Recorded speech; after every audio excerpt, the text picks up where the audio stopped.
1절로 너희를 대면하면 유순하고 떠나 있으면 너희에 대하여 담대한 나 바울은 이제 그리스도의 온유와 관용으로 친히 너희를 권하고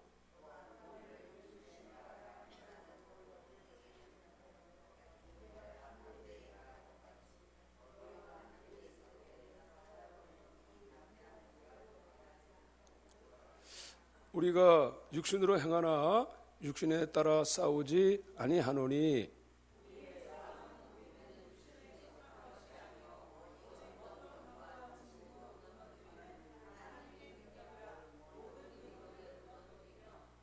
하나님 아는 것을 대적하여 높아진 것을 다 무너뜨리고 모든 생각을 사로잡아 그리스도께 복종케 하니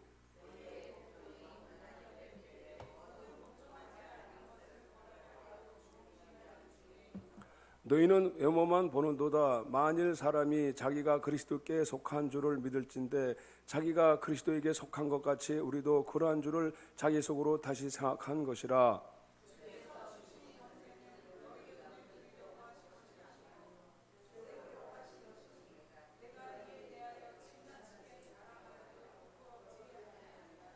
이는 내가 편지를 너희를 놀라게 하려는 것 같이 생각하지 않게 하려 함이라.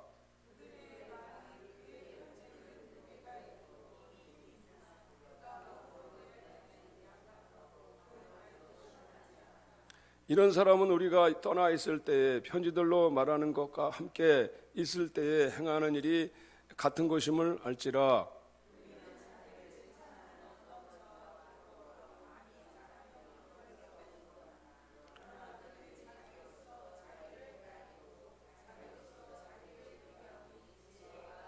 그러나 우리는 분수 이상의 자랑을 하지 않고 오직 하나님이 우리에게 나누어 주신 그 범위의 한계를 따라 하노니 곧 너희에게까지 이런 것이라.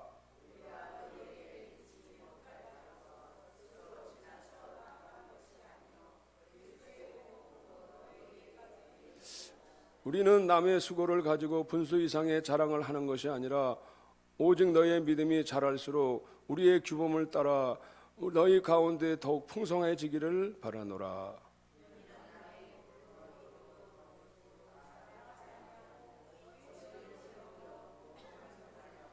자랑하는 자는 주 안에서 자랑할지라.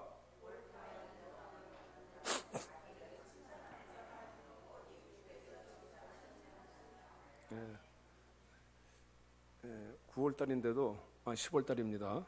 10월 달인데도 9월이죠.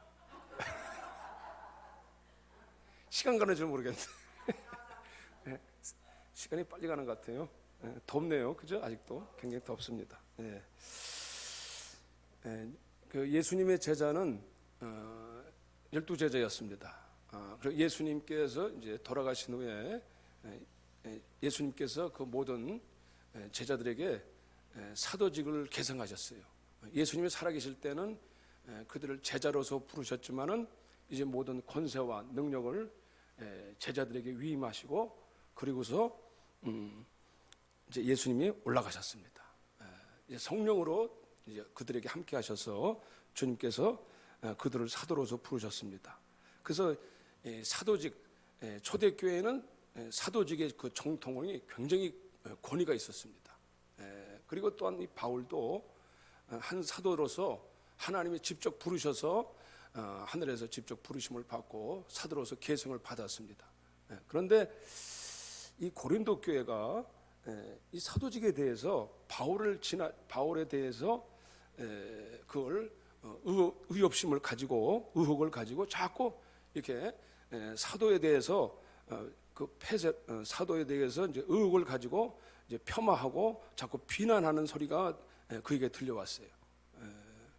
더군다나 이것이 이제 바울에게 이것이 왜 문제가 되냐면 그는 바울이 전한 복음에 대한 그 신뢰성이 정통성이 무너지는 거예요. 바울은 분명히 복음을 전하라고. 초대교회는 그때는 이제 시작이거든요. 시작. 예수님의 복음이 무엇인가에 대해서 아주 정통하게 나가야 되거든. 시작이니까. 이 복음이 무엇인가에 대해 정통성을 나가야 되는데 자꾸 이것을 회방하는 무리들이 있었어요. 유대주의적인 율법주의적인 그런 사고를 가진 거짓 교사들이 자꾸 와서 바울은 사도가 아니다, 우리가 진짜 사도다, 이러면 생생되는 거예요. 생생되는 거예요. 그럼 복음이 안 들어가면 사람이 변하지는 않고요, 폐쇄적이고 옛사람으로 그냥 머물러 있는 거예요. 신앙을 아무리 오래 가졌어도 이 진정한 복음의 생명을 누리지 못한다면 그 신앙은 무용지물이 되는 거예요.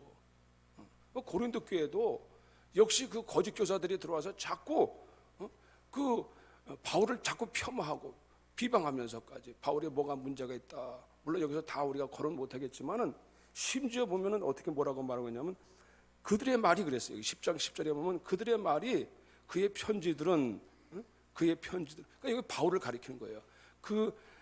이 거짓 교사들이 와서 바울을 폄하하기를 그 편지는 참 힘이 있긴 하네. 근데 뭐 실력이 있긴 있는 것 같은데 직접 대면해 보니까 그의 몸으로 대할 때는 별거 아니더라. 말도 시원치 않고 뭐 시원치 않다 이렇게 폄하하는 거예요. 직접 대면해 보니까 영 시원치 않다 이런 식으로 폄하하는 거예요.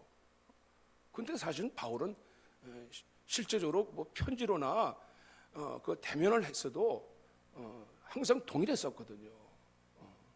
그러나 그 말을 또 바울은 유심히 받아들이면서 이 고린도 교회에게 이렇게 상당히 심려하게 그들을 대하여서 이제 뭐라고 말하고 있냐면 너희를 대면하면 오늘 10장 1절에 보면은 유순하고 떠나 있으면 너희에 대하여 담대한 나 바울은 이제 그리스도의 온유와 관용으로 친 너희를 권하고. 그러니까 바울은 자꾸 이 고린도 교회가 자꾸 거짓 교사들이 와가지고 이 진정한 복음을 자꾸 어떻게 보면은 거짓 광명의 천사를 덧입고 와서 자꾸 이 복음을 회피해 버리는 거예요. 그리고 이 복음의 영광의 광명을 갖다가 이렇게 가려버리게 만들어요. 가려버리게 만들었어요. 그래서 오랫동안 그 유대주의적인 전통이다 하면서 결국 복음을 못 받아들이게 만드는 거예요. 그런 부분들에 대해서 다시 한번 이 바울은 내가 너희를 다시 권면한다라는 거예요. 다시 온유와 관용을 가지고 내가 너희들을 권면한다. 이 고린도 교회 편지를 다시 이런 부분에서 또 쓰고 있는 것입니다. 왜냐하면 잘못하면 그들이 거기에 이 거짓 교사들에 의해서 잘못된 이 바울의 복음을 정통으로 받아들이지 못하고 다른 거짓 복음, 그 당시 가장 팽배했던 유대주의적인 복음하고 이렇게 섞어가지고 이렇게 뭐 율법주의를 섞어가지고 이렇게 그저 형식적인 신앙생활로 그냥 위로 이렇게 넘어갈 수 있을 수 있다라는 거예요. 그래서 또한 우리를 육신에 따라 행하는 자로 여기는 자들에 대하여 내가 담대히 대하는 것 같이 너희와 함께 있을 때 나로 하여금 이 담대한 태도는 대하지 않게 하기를 구하노라. 저도 그럴 때 있어요. 저도 사실 뭐 때로는 우리 집사람에게 때로는 좀 의견이 차이가 날 수도 있고 때로는 또 가끔가다 목회 관여에 대해서 또 지적받을 때도 있어요. 근데 어떨 때 보면 과히 좋지 않은 기분이 안 좋으면 집사람이니까 그 뭐 이제 하다가 가만히 생각해보고 기도해봅니다. 그 맞는 것 같아요. 어떤 때는 물론 이제 다 동의하는 건 아니지만 제가 심사숙고하게 또 하나님께 물어봅니다. 꼭 그러면 제가 그럼 내가 잘못했구나, 생각을 내가 좀 잘못했구나 하고 이렇게 돌이켜보는 필요가 있는 것 같아요. 항상 난 잘했다, 저는 그러지 않아요. 성도님들이 뭐라고 얘기하면은 관철하죠. 저도 항상 듣고 또 내가 왜냐면 또 제 방식대로만 하려는 거지. 항상 사람은 육신은 자기 경향대로만 가려는 게 있거든요. 그렇기 때문에 항상 들을 필요가 있어요. 옆 사람의 주면을 서로 권면해서 들을 필요가 있거든요. 근데 잘못 들으면 곤란하지만 바로 들으면 그것이 우리에게 생명이 되는 줄로 믿으시길 바랍니다. 그래서 이 바울이 그들에게 관용과 온유한 태도를 가지고 다시 또 권면하고 있는 거예요. 너희가 그들보다는 내 말을 잘 들으라. 내 말을 잘 들으라. 무엇을 듣느냐, 이 사람이 듣고서 어떻게 생각하느냐에 따라서 판도가 달라진다니까. 이단에 빠지는 사람들이요, 처음부터 갑자기 확 훅 들어오지 않습니다. 서서히 들어옵니다. 서서히. 그 영혼에까지 들어와서 삼켜버리는 거예요.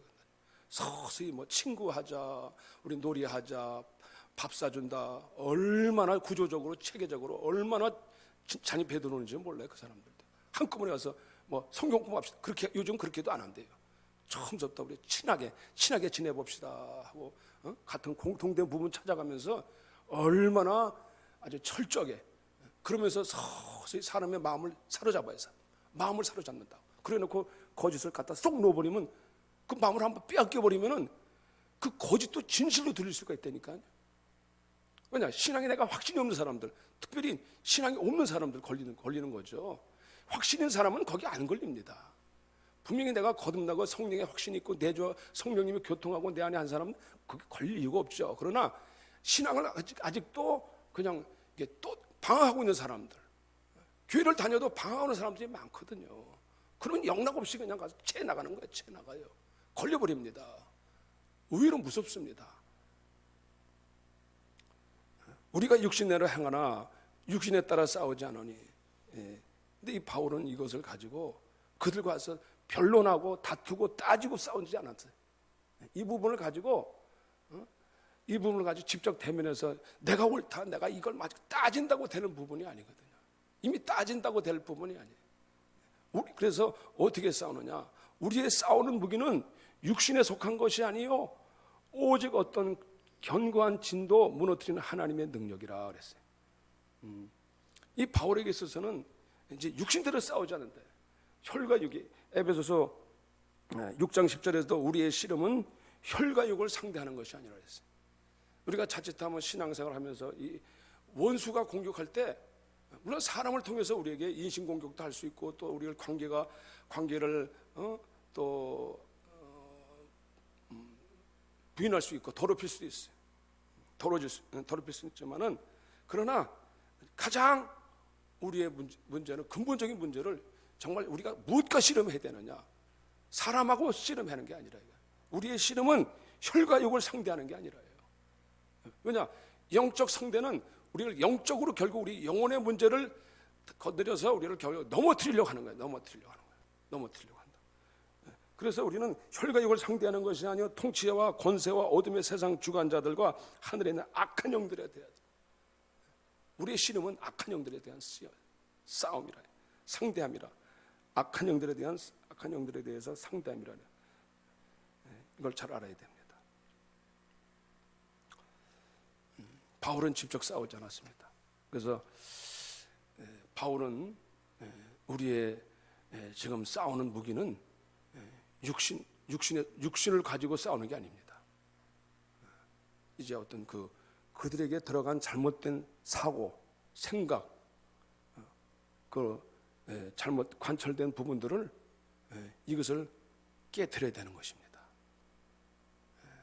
이미 고린도 교회 팽배해진 잘못된 율법적인 사고, 또 세상적인 인본적인 사고력, 또 심지어 오늘날 여러 개 폐쇄적인 많은 부분들이 있어요. 이 복음을 잘못 오해해가지고 이게 철저하게 교회에 대해서 아주 굉장히 폄하하는 사람들이 많습니다. 문을 꽉 닫아버립니다. 우리나라는 점점 더 심해졌습니다. 코로나 이후로 점점 더 심해졌습니다. 전도하기가 점점 예전 같지 않아요. 물론 지금도 뭐 하나님이 하시면 당연히 하십니다만은 우리가 70년대, 80년대, 90년대 거슬리면서 보면은요 점점 그때는 상황이 달라졌어요. 그때는 얼마나 사람들이 그냥 교회는 참 따뜻한 곳, 정동 고향 같은 곳 그런데 지금은요 아주 아주 마치 여리고성 같아요. 여리고성 같아. 문 꽉 닫아놓고 있습니다. 창문을 꽉 닫아놨습니다. 하나님 뭘 하셨다 안 들립니다. 안 들립니다. 마치 여리고성에 그 하나님이 놀라운 일을 행했음에도 들었음에도 불구하고 여리고성이 문을 꽉 닫은 것처럼 기생답 한 사람만 듣고 그 마음을 열었어요. 안 들려 안 열어. 점점 더 폐쇄적이야. 그러니까 그래서 그러나 오늘 이 하나님의 능력은 어떤 견고한 진도, 견고하다는 것은 이게 철저하게 폐쇄적이고 그리고 이것이 잘못된 사고로 생각으로 관철되어 있다는 것입니다. 그래서 고린도서 2장 8절에 말씀하기를 누가 철학과 헛된 속임수로 너희를 사로잡을까 주의하라 이렇게 말씀합니다. 철학과 헛된 속임수로 너희를 사로잡을까 주의하라. 그 당시로 볼 때는 아마도 가장 그 고린도 교회를 이렇게 잘못 들어와서 그들의 사고에 철저히 잘못된 유대주의적 사고 방식의 그 신앙으로 돌이키게 만드는 거거든. 오늘날로 말하면 또 세상에 철학적인 이론이 많잖아요. 하나님 무신론주의적인 사고 방식이 얼마나 많습니까? 세상 나오는 책들 보세요. 학교에서 가르치는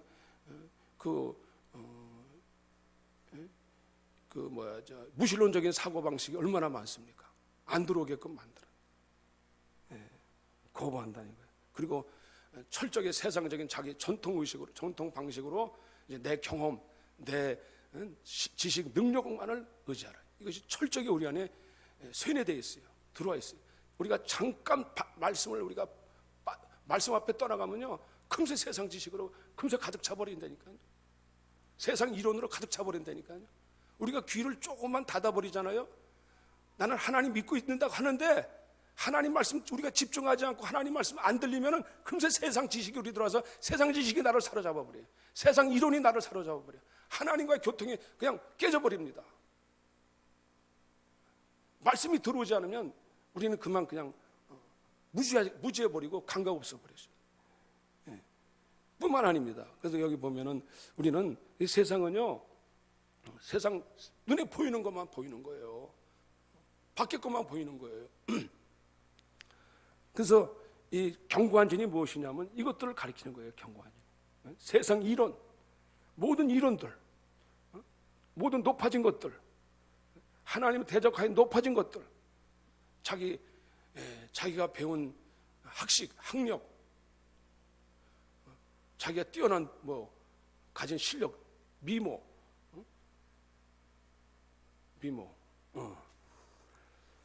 또 어떤 사람들은 자기가 학벌, 능력 이런 것들로 이제 자기 자신들을 세우려고 하는 것이죠.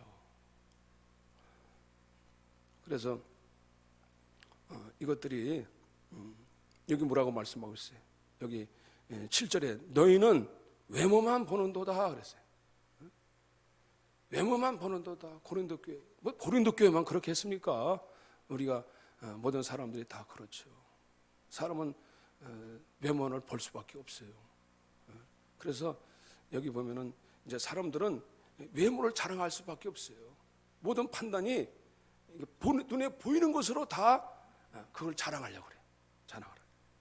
아마 바울이 좀 외모, 사실 바울이 굉장히 그 실력인 사람이에요. 빌립보서 3장에 보면 바울이 나온 그 학력은 바울이 가진 그 배경은 대단했습니다. 종교적인 지식은 대단했습니다. 최고로 높은 경지에 있었습니다. 학문적으로도. 그러나 그가 아마 그는 좀 보일 때, 몸으로 보일 때는 뭔가 좀 시원찮았던 것 같아요.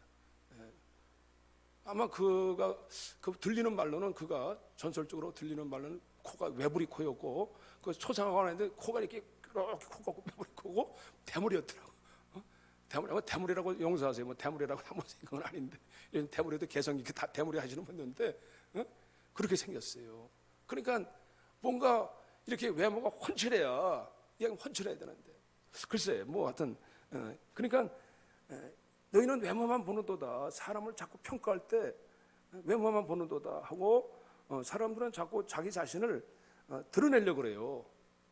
누구나 다 마찬가지라고 봐요. 여기 보니까 특별히 여기 거짓 교사들은요, 자기가 스스로를, 자기 자신을 막 분수 이상으로 막 자기 자랑을 하는 거예요. 우리는 사도, 예수님의 제자들이 사도적인 추천서를 받았대. 사도들의 추천서를 받았기 때문에 우리가 정통이다. 그래서 자꾸 추천서를 막 내세우고, 또 그리고 자기 분수 이상의 자랑을 하는 거예요. 자꾸 남들하고 자꾸 비교하려고 그래요. 자꾸 비교. 내가 너보다 낫지 않느냐, 이거보다 낫지 않느냐 하면서 자꾸 비교 의식을 가져와요. 비교 의식을 가져. 사단은요 자꾸 비교 의식을 가져. 우리가 만족하지 못하고 감사하지 못하는 원인, 가장 원인은 뭐예요? 비교하게 만들어요. 자꾸 마음속에 들어와서 그 상대적으로 내가 이렇게 평가를 받게 만들어. 절대로 우리는 평가받을 존재가 아니거든요. 근데 사단은 자꾸 평가받게 만들어가지고 지금 현재 나 자신을 감사하지 못하고 누구보다도 나는 못하네. 자꾸 평가 만들어. 그래서 자기를 부풀리게 만드는 거예요. 그래서 자기를 이렇게 드러내려고 하는 거예요. 그러다 보니까 자기 분수 이상의 자랑을 하게 되고 자기 현재 자기 분수를 모르고 그걸 자꾸 떠버리려고 그래. 자꾸 사람들은 누가 쉽게 얘기해서 저도 어떻게 보면은 예전에 자꾸 우리가 목회자들도요 가장 물어보는 질문이 교회 몇 명 모이세요? 그럼 난처하더라고. 자꾸 왜 그걸 물어보는지 몰라. 요즘은 잘 안 물어보죠. 요즘은 이제 그렇게 하는. 처음에 이렇게 목회하다 보면 교회 재정은 얼마나 모여요? 이렇게 물어보고. 그래서 이제 상대적으로 내가 작으면은 괜히 위축되는 것 같고, 저분은 더 뛰어난 분 같고 나는 하나님 앞에서 내가 더 약해 이게 이제 좀 약해 보이는 그런 식으로 평가받는 것 같고. 사람들도 이렇게 사람들이 그래서 그저 집은 어떻게 살아도 자동차는 소위 말로 그냥 번지르르한 자동차 사가지고 그런 분들도 많이 계세요. 자동차 다 샀다고 그런 게 아니라 그런 경향이 있어요. 집은 그냥 이제 또 그런 게 아니라 전셋집에 살아도 내가 아주 단들에게 보일 때는 좋게 우월감 있게 보이려고 그런 경향이 많다는 거예요. 제가 사기 치는 사람들이 대개 보니까는 아주 자기를 뻥을 많이 치더라. 뻥을. 제가 저쪽 동네에서 당했잖아. 자기가 이렇게 지금 얘기하기는 그런데 자기가 이렇게 중간에 담보물을 맡겨주는데 내가 집 재산이 200억이 있다. 200억 있다. 큰 소리 뻥뻥 치더라고. 자기가 담보물을 가지고 있다. 근데 제가 그걸 속았지 뭐예요. 속았어요. 나중에 보니까 가서 보니까 16억 있더라고. 16억. 그것도 다 대출을 다 받아가지고 다른 데 다 들어갔더라고. 그러니까 근데 소리는 뻥뻥 치더라고. 나 집에 재산이 200억 있다고. 그러면서 500만 돌려달라고. 이런 사람들이 있다고요. 하여튼 얘기가 좀 옆으로 갔지만은 저 여러분들은 오늘날 우리 경고한 전에 대해서 세상의 경고한 전에 대해서 속지 마시기를 바랍니다. 우리 마음이 더 이 하나님의 복음에 대해서 마음을 이렇게 경고한 전을 치고 있다는 사실을 이걸 못 받아들이게끔 이게 마치 여리고성처럼 이게 닫고 있는 것이 있어요. 그런데 오늘 여기 바울은 뭐라고 말씀하고 있어요? 우리의 싸우는 무기는 육신에 속한 것이 아니요 오직 견고한 진도 오직 어떠한 견고한 진도 무너뜨리는 하나님의 능력이라 말씀하셨습니다. 이 바울의 싸우는 무기는 다른 것이 아니었습니다. 육신에 속한 것이 아니었습니다. 어떠한 견고한 진도 무너뜨리는 하나님의 능력이 된 줄로 믿으시길 바랍니다. 하나님의 능력입니다. 하나님이 어떠한 능력도 무너뜨릴 수 있다는 거예요. 우리는 불가능하다고 생각하지만 하나님의 능력이 역사하시면은 아무리 견고한 진도 무너질 줄로 믿습니다. 아무리 여리고성 같은 아무리 견고한 진도 이스라엘 백성들이 하나님 말씀대로 7바퀴 돌려니까 그냥 그게 무너져 버리고 말았어요. 우리가 거길 뛰어넘을 수 없고 넘어갈 수 없고 또 우리가 그 견고하다고 생각했지만 그것이 무너지는 것입니다. 하나님의 능력 앞에서는 무너지는 것입니다. 무너집니다. 그래서 이것으로 하나님 모든 대적하여 높아진 것을 다 무너뜨리고 모든 생각을 사라져버리게 그리스도께 복종케 한다는 거예요. 결국은 이 견고한 자는 뭡니까? 하나님께 복종치 않는 거예요. 결국은 하나님 뜻에 복종하지 않는 겁니다. 말씀 앞에 따라가지 않는 겁니다. 끝까지 자기 방식대로 자기 마음대로 자기 식대로 살아가는 것입니다. 하나님 말씀대로 살아가려 하지 않습니다. 이게 견고한 진입니다. 하나님 복음 앞에 무릎 꿇지 않습니다. 사단은 사단의 길을 가는 세상의 길을 가는 것입니다. 하나님의 능력이 임하시면 하나님 와서 너희 복종이 온전히 될 때에 모든 복종치 않은 것을 벌하려고 준비하는 중에 있노라 말씀하요. 복종이 온전하게 되라는 거예요. 하나님의 역사가 나타나면 복종이 온전하게 된다는 것입니다. 복종이 뭡니까? 이 복종이란 말은 그냥 군대 용어 같아요. 군대 용어. 군대에서는 그렇잖아요. 상관이 선임이 와서 하나만 해. 군대는 복종이에요. 근데 내가 싫든 말든 내가 하나만 하는 겁니다. 저도 군대에 있을 때 뭐 심지어 저기 군대에 있을 때 저 산에 벙커 짓는데 산에 꼭 세멘트 가지고 지고 올라가라는 거예요. 저 암담하더라고요. 근데 가지고 올라가게 되더라고요. 그래서 높은 산에 세멘트 탁 치고 그 당시만 해도 세멘트 치고 올라갔어요. 처음에는 어떻게 올라가지? 근데 올라가지더라고요. 다 올라가니까 다 올라가지더라고요. 하여튼 명령이니까. 근데 싫든 좋든 올라가요. 근데 여기 복종이란 말은 단순히 그런 의미보다는 빌립보서 1장 12절에 이렇게 말씀하고 있습니다. 너희는 항상 복종하여 두렵고 떨림으로 구원을 이루래요. 복종해야 됩니다. 우리의 구원은 복종하는데 그 복종은 뭐냐? 너희 안에 행하시는 이는 하나님이시니 그랬어요. 자기의 기쁘신 뜻을 위하여 손을 두고 행하게 하시나니 그랬어요. 이 복종이라는 것은 단순히 무서우니까 두렵고 떨림으로 그 뜻도 있습니다만은 하나님께서 우리에게 손을 두고 행하게 하시는 거예요. 기쁘신 뜻을 두고 손을 두고 행하게 하시는 거예요. 진정한 복종인 줄로 믿으시길 바랍니다. 정말 내가 차원에서 정말 주님 나는 정말 주님 뜻대로 살고 싶어요. 저는 예전에는 그저 내가 기피하고 물러섰는데 주님 이제는 주님 뜻대로 살기로 했네. 주님 뜻대로 살기로 했네 하면서 정말 주님 하나님의 두렵고 떨림으로 내가 구원을 이루어 주시옵소서 하고 소원을 두고 행하게 하신다는 거예요. 하나님께서 그 주님이 주신 권세로 주님의 권세가 있기 때문에 그렇습니다. 하나님의 능력은 권세입니다. 권세입니다. 예수님께서 그 백부장이요 로마 백부장에게 예수님께 나왔습니다. 그러면서 내 하인을 고쳐 주시옵소서 하니까 뭐라고 하십니까? 내가 가서 고쳐주리라. 이 하인이 믿음이 좋았어요. 주님 말씀으로 명령해 주시옵소서. 제에게도 제 하수인이 있습니다. 말씀만 하면 이리 가라면 이리 가고 저리 가라면 저리 갑니다. 말씀만 주님의 권세로 말씀만 명하시면 제 하인이 낫겠습니다. 이 예수님의 권위를 본 거예요. 주님의 능력이 뭡니까? 권세를 안 거예요. 권세. 이 주님은 대단한 분이시라는 걸 안 겁니다. 말씀만 하시옵소서. 주님의 권세가 위험이 있습니다.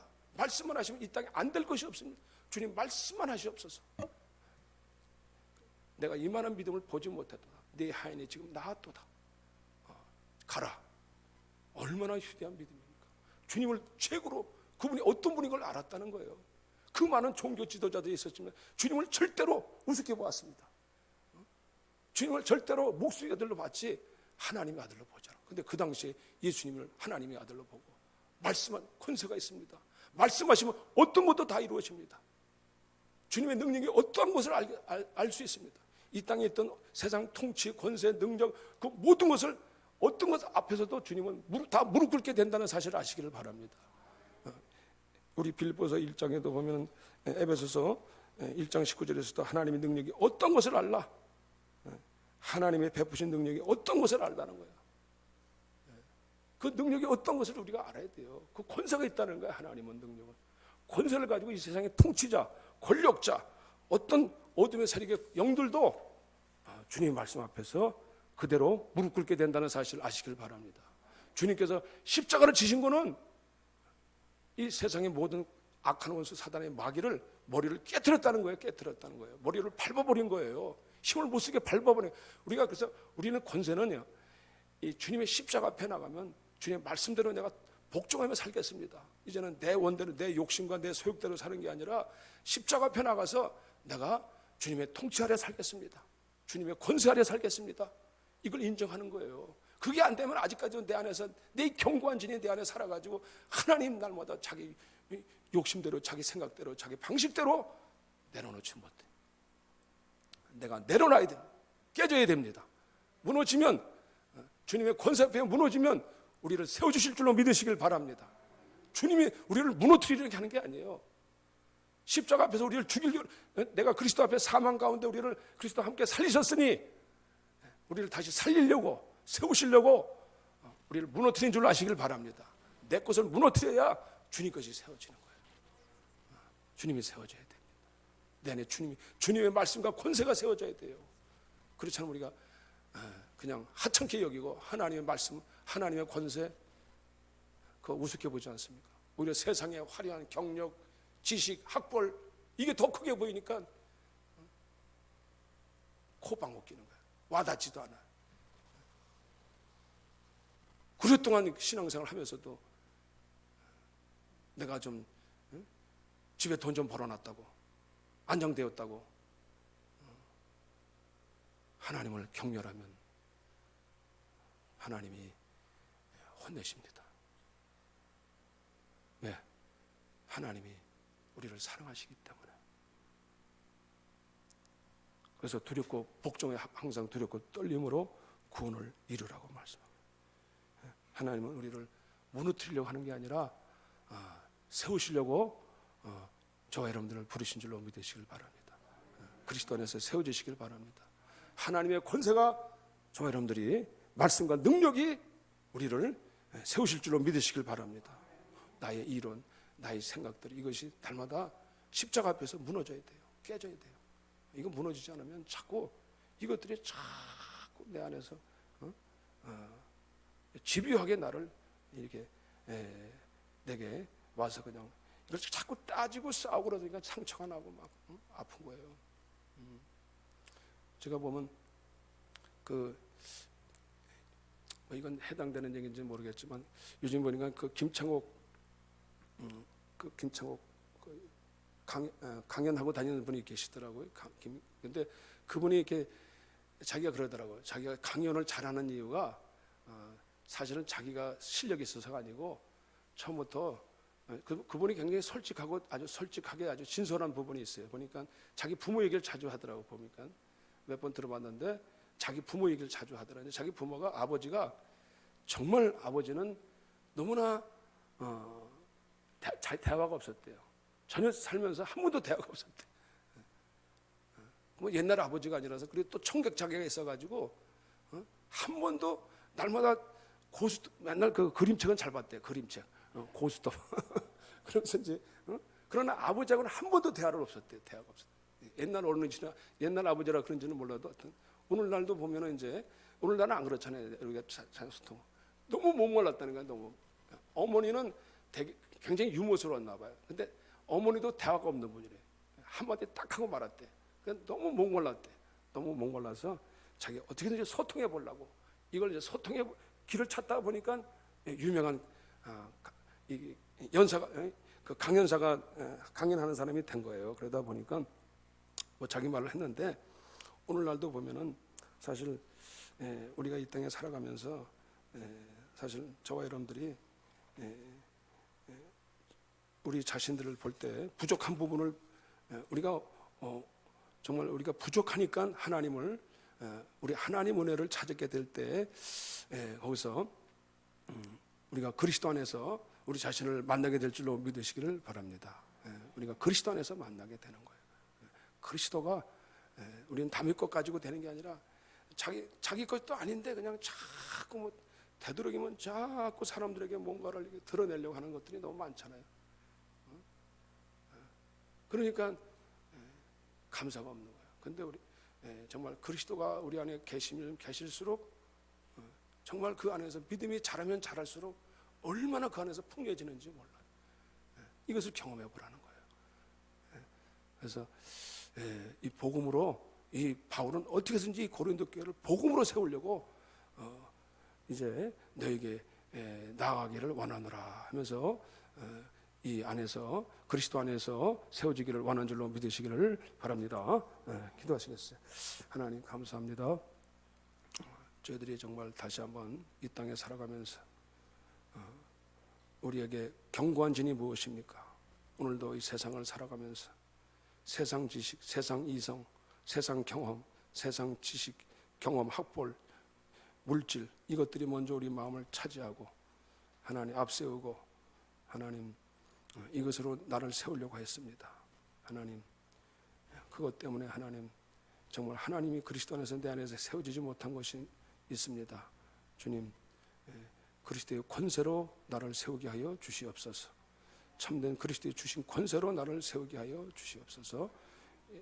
예수님 이름으로 축복하며 기도드렸습니다. 아멘. 499장, 찬송가 부르시겠습니다. 499장.